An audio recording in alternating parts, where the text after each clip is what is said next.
Shalom Bapak Ibu yang dikasihi Tuhan, mari bawa hati kita untuk menyembah Tuhan dengan sungguh-sungguh pagi hari ini, sebab Dia baik, sangat baik dan teramat baik. Mari sama-sama satukan hati kita berdoa. Tuhan Yesus, kami mengucap syukur dan berterima kasih atas kebaikan dan kemurahan Tuhan. Mari Bapa, pagi hari ini kami datang Tuhan dengan hati yang haus, dengan hati yang rindu akan Tuhan. Biarlah Tuhan, pagi hari ini kami boleh mengalami perjumpaan yang manis dengan Kau Tuhan. Kami boleh mengalami kasih dan hadirat Tuhan yang memulihkan setiap kami, yang membuat hati kami semakin menyadari bahwa betul-betul Engkau adalah Bapa yang baik, yang mengasihi setiap kami anak-anak-Mu Tuhan. Terima kasih Tuhan, kami memuji Engkau dengan segenap hati kami dan mengagungkan nama-Mu Tuhan. Terpujilah nama-Mu Tuhan Yesus. Haleluya.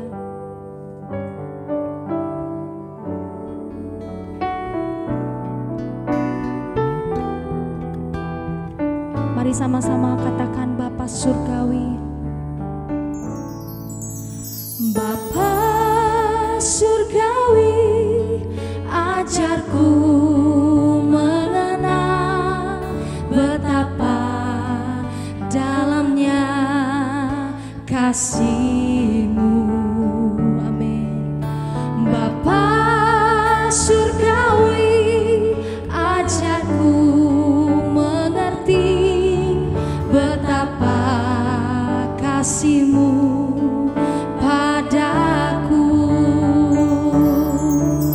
Semua yang terjadi di dalam hidupku, ajarku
rencanamu indah bagiku.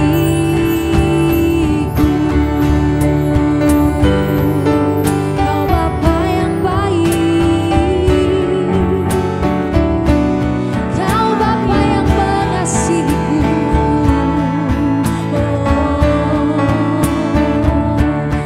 Terima kasih Bapa, terima kasih Bapa,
Shalom Bapak Ibu semuanya, selamat pagi. Kita akan bersama-sama boleh mendengarkan atau merenungkan firman Tuhan yang berjudul makanan keras. Sebelumnya mari kita bersama-sama berdoa terlebih dahulu. Bapa di dalam surga, dalam nama Tuhan Yesus kami mengucap syukur. Terima kasih Tuhan memberkati pagi hari ini semua saudara, semua jemaat Tuhan dimanapun berada. Kami boleh tetap bersyukur karena kasih anugerah-Mu, kemurahan dan karunia Tuhan yang begitu berlimpah dalam kehidupan kami. Terima kasih Tuhan buat pemeliharaan-Mu. Kami bersyukur, berterima kasih memberkati firman-Mu pagi hari ini. Kami serahkan dalam tangan-Mu. Kiranya Roh Kudus boleh menolong kami, mengurapi kami semuanya. Terima kasih Bapa, di dalam nama Tuhan Yesus kami berdoa. Haleluya. Amin. Pernahkah kita melihat bagaimana seorang bayi itu atau balita diberi makan ya? Tentu makanannya bukanlah makanan sebagaimana layaknya orang dewasa ya. Sebab dari sisi usia dan sistem pencernaan anak balita belum dapat mengkonsumsi makanan keras ya. Itu sebabnya mereka diberi makanan cair atau makanan lembut seperti bubur susu, buah yang dihaluskan ya, dan makanan lainnya yang bisa dicerna oleh balita tersebut. Nah, saudara, bandingkan dengan cara makan kita orang dewasa, secara teksturnya, porsi dan variasi makanan tentu sangat beragam.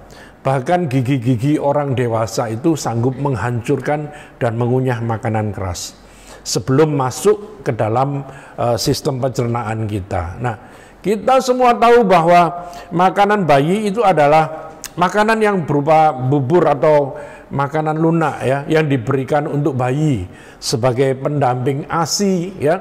Bubur ini diberikan sebagai peralihan dari ASI ke makanan yang lebih padat. Nah, bubur bayi ini sebaiknya diberikan pada saat bayi itu sudah berusia 6 bulan ya, dan diberikan dalam keadaan yang agak encer ya, karena usus bayi itu perlu penyesuaian dari ASI yang cair ke makanan yang lebih padat. Bapak Ibu sekalian, apakah boleh makanan bayi itu dimakan oleh orang dewasa? Ya tentu saja boleh ya, tapi tentunya asupan nutrisinya pasti kurang untuk kebutuhan nutrisi orang dewasa ya, karena kebutuhan nutrisi antara bayi dengan orang dewasa itu tentu sangat jauh berbeda ya. Bila kita harus mengkonsumsi bubur ya, karena ada gangguan pencernaan, maka kita bisa membuat bubur sendiri saudara ya, yang sudah dicampur dengan daging ayam atau daging cincang ya, dan kita pun bisa masak seperti sop ayam agar mudah bisa ditelan dan kandungan gizi makanan itu pasti lebih banyak. Tetapi bila saudara pengen makan bubur bayi ya, karena suka akan rasanya dan juga masih makan makanan yang lain, ya tentu boleh-boleh saja. Jika saudara mengkonsumsi bubur bayi tersebut ya, pastikan juga bahwa saudara mengkonsumsi makanan bergizi lainnya ya, dan jalankan pola hidup yang sehat. Nah, sebaliknya bayi itu tidak dapat mengkonsumsi makanan yang lebih keras dan padat karena sangat berbahaya, karena belum saatnya dapat mencerna dengan baik ya, seperti orang dewasa. Bapak Ibu saudaraku yang dikasihi oleh Tuhan, mari kita membaca firman Tuhan yang terdapat di dalam kitab Ibrani 5 ayat 13 dan 14 ya, berkata begini.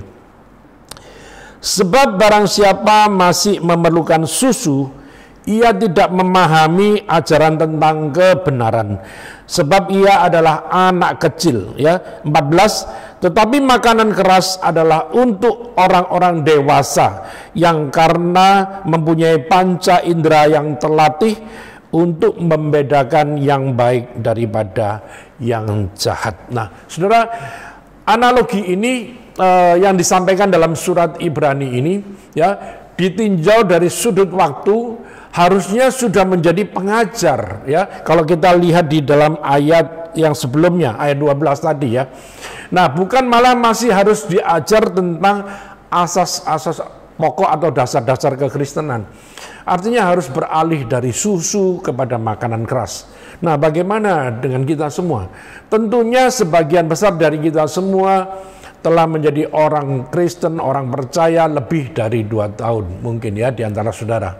Apakah kita masih lebih tertarik kepada susu atau makanan-makanan keras? Ya, dalam konteks ayat firman Tuhan yang kita baca tersebut, ya, susu itu berbicara tentang pengajaran-pengajaran yang mendasar, tentang pokok-pokok dasar kekristenan, ya. Sedangkan makanan keras itu berbicara tentang pengajaran-pengajaran yang lebih mendalam secara doktrinal, ya, teguran dan peringatan dan lainnya yang selama ini dipahami sebagai pengajaran. Sekali lagi, mari kita perhatikan ayat firman Tuhan dalam Ibrani 5 ayat yang 14 yang berkata, tetapi makanan keras adalah untuk orang-orang dewasa yang karena mempunyai panca indera yang terlatih untuk membedakan yang baik daripada yang jahat.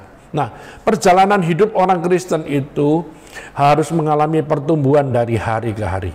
Ya, Bapak Ibu sekalian, sebagaimana seorang bayi yang dilahirkan bukan lagi sekedar menjadi bayi yang lucu dan imut ya selama bertahun-tahun ya, tetapi pada saatnya ia akan berkembang menjadi anak yang sehat dan cerdas, masuk ke jenjang pendidikan dan akhirnya menjadi orang dewasa yang mandiri ya. Yang disebut dengan makanan keras itu adalah ajaran yang membangun iman, yang membuat kita mencapai taraf kerohanian yang lebih dewasa lagi di dalam Kristus, saudara. Ya, kita harus siap ditegur dan dibentuk untuk mencapai kesempurnaan seperti Bapa surgawi. Ya, ada 3 ciri ajaran yang sehat ya, yang menjadi nutrisi bagi kedewasaan rohani kita semua. Ya, yang pertama adalah ajaran yang menegur setiap pelanggaran dan dosa yang kita lakukan dan mengajak kita untuk bertobat. Nah,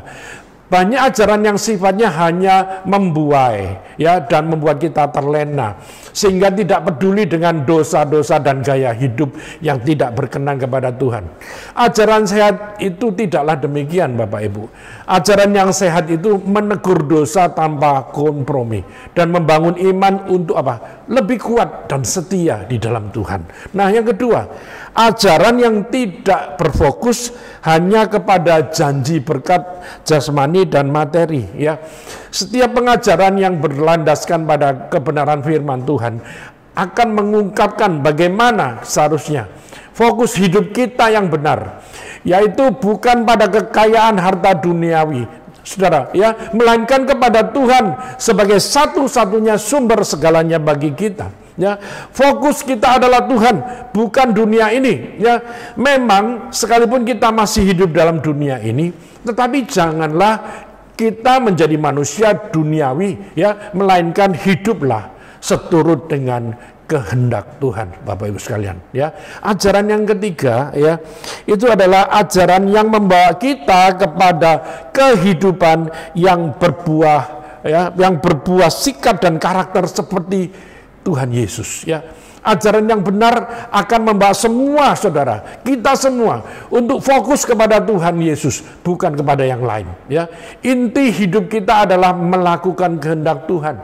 melakukan kehendak Bapa untuk menyatakan kemuliaannya kepada dunia ini, saudara. Ya, sebagai orang Kristen, orang percaya, kita tidak hanya berhenti sebatas percaya kepada Kristus saja. Ya, kita harus mengalami kelahiran baru. Ya, lalu terus berproses sehingga menjadi orang Kristen atau orang yang dewasa secara rohani. Itulah kehendak Tuhan bagi kita semua, saudaraku. Kedewasaan iman itu tidak ditentukan oleh durasi waktu. Berapa lama seseorang telah menjadi orang Kristen atau orang percaya. Meskipun seseorang telah menjadi Kristen berpuluh tahun, ya, itu tidak menjadi jaminan bahwa iman orang tersebut telah menjadi dewasa. Saudara, kedewasaan iman itu juga tidak ditentukan oleh kehebatan seseorang dalam berdoa, ya. Sebab sekalipun doa seseorang itu terkesan hebat, dalam untaian kata-kata, ya, bisa saja motivasinya itu melenceng dan tidak tulus dan tidak lurus, saudara, ya. Nah, kedewasaan iman juga bukan karena jabatan pelayanan yang dipegangnya, saudara. Ya, sekalipun seseorang mempunyai jabatan pelayanan, belum tentu ia menunaikan tugas pelayanannya dengan sungguh-sungguh dan tulus hati, ya. Saudara, kedewasaan iman seseorang itu juga tidak ditentukan dari kehebatan atau kepiawaian seseorang itu berkhotbah dan berkata-kata. Sebab khotbah dan kata-kata itu selalu dapat bisa diatur dan dipersiapkan sebelumnya agar bisa dapat berkhotbah dan berkata-kata sebagus mungkin, saudara. Ya, apa yang dimaksud dengan dewasa rohani itu? Dewasa rohani itu berarti menjadi serupa dengan Kristus dalam hal karakter, saudara. Ya, jadi setiap orang percaya harus memiliki perubahan hidup. Salah satunya adalah hal karakter yang semakin serupa dengan Kristus. Ya, sudahkah karakter Kristus itu ada dalam hidup kita dan menjadi bagian, ya, dalam hidup kita sehari-hari? Memiliki buah-buah roh, ya, itu adalah tanda bahwa seseorang itu memiliki karakter Kristus. Apa itu, saudara? Ya, kita bisa lihat di dalam Galatia 5 ayat 22 dan 23, ya. Kasih, sukacita, damai sejahtera, kesabaran, kemurahan, kebaikan, kesetiaan, kelemah lembutan, dan penguasaan diri.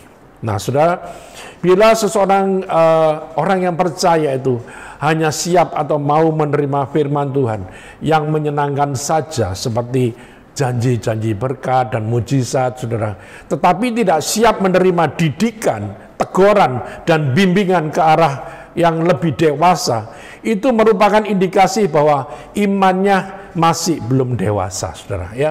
Tetapi sebaliknya, bila seseorang sudah siap menerima segala pengajaran firman Tuhan, baik itu janji-janji berkat Tuhan maupun teguran dan bimbingan Tuhan, maka iman orang tersebut sudah dapat dikatakan dewasa. Ya, kedewasaan rohani seseorang itu menunjukkan bahwa orang tersebut tidak mudah tersinggung, ya, tidak menyimpan kepahitan di hati, ya, tidak merugikan orang lain, tidak memiliki kebencian dan dendam, ya, tetapi mudah memberi pengampunan dan mendoakan musuhnya, ya. Hatinya selalu berlimpah dengan kemurahan hati dan tidak membalas kejahatan yang menimpa hidupnya, ya. Memang tidak mudah, tetapi harus tetap dilakukan, Bapak Ibu sekalian, ya.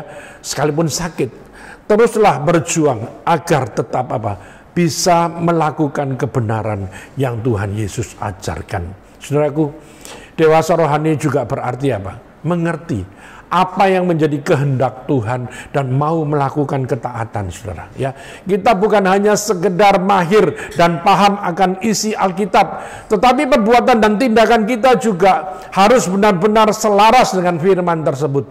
Perlu kita ketahui, saudara, kedewasaan rohani itu tidak terjadi secara otomatis, ya, tetapi merupakan suatu proses dan butuh kedisiplinan dari hidup kita, saudara, ya.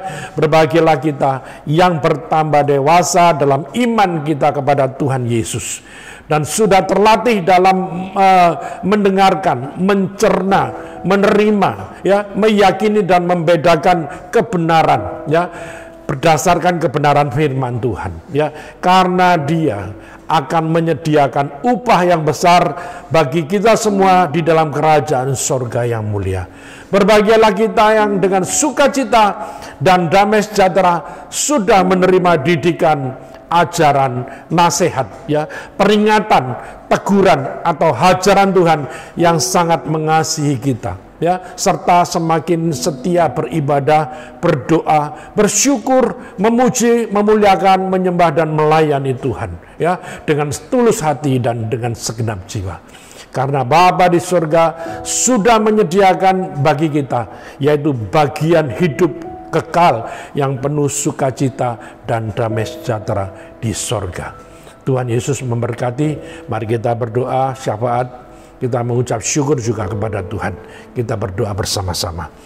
Bapa di dalam surga, kami mengucap syukur, berterima kasih kepadamu. Kami boleh belajar sebagian dari firman-Mu.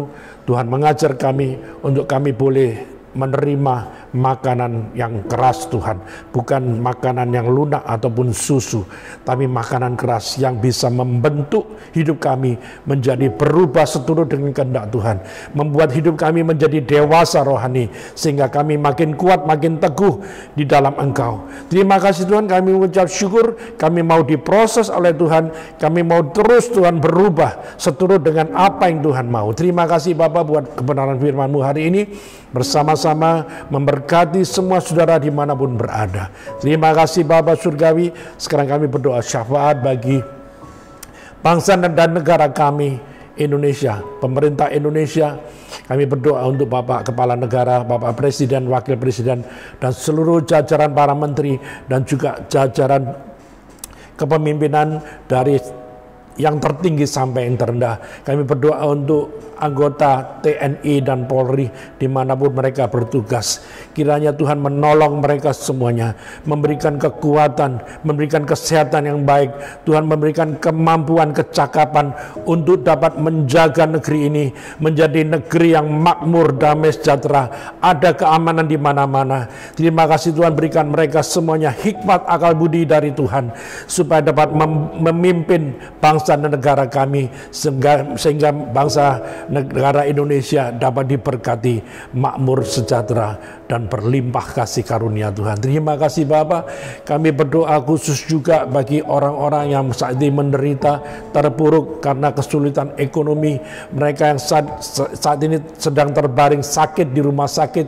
Bapa di surga, kiranya mencurahkan kekuatan baru, pertolongan kepada mereka, mujizat Tuhan terjadi, dan Tuhan menjamah mereka. Tuhan angkat kelemahan tubuhnya, dan Tuhan memulihkan keadaan mereka semuanya. Terima kasih Tuhan, diberkati setiap keluarga, pekerjaan mereka, usaha mereka Tuhan. Terima kasih Bapa, kiranya Tuhan sendiri mencurahkan berkat dari surga, menolong, memberkati semua orang. Terima kasih Tuhan, kami mengucap syukur. Terima kasih, terpujilah nama-Mu. Tuhan memberkati seluruh jemaat Tuhan, biar kami boleh tinggal di dalam Engkau, semuanya beroleh damai, sejahtera, dan sukacita dari Bapa Surgawi. Terima kasih, kami mengucap syukur Bapa. Saat ini kami boleh mengakhiri renungan hal ini, dan kami percaya kami semuanya diberkati oleh Tuhan. Terpujilah nama Tuhan. Kita berdoa bersama-sama, doa Bapa kami. Bapa kami di surga, dikuduskanlah nama-Mu, datanglah kerajaan-Mu, jadilah kehendak-Mu di bumi seperti di surga. Berikanlah kami makanan kami yang secukupnya, dan ampunilah kesalahan kami seperti kami mengampuni orang yang bersalah kepada kami. Dan juga janganlah membawa kami dalam pencobaan, tetapi lepaskanlah kami daripada yang jahat. Karena Engkaulah yang punya kerajaan dan kuasa dan kemuliaan sampai selama-lamanya. Terpujilah nama Tuhan di dalam nama Bapa, Putra, dan Roh Kudus, Tuhan Yesus Kristus. Kami mengucap syukur dan berdoa. Haleluya. Amin. Tuhan Yesus memberkati semua saudara. Selamat beraktivitas. God bless you.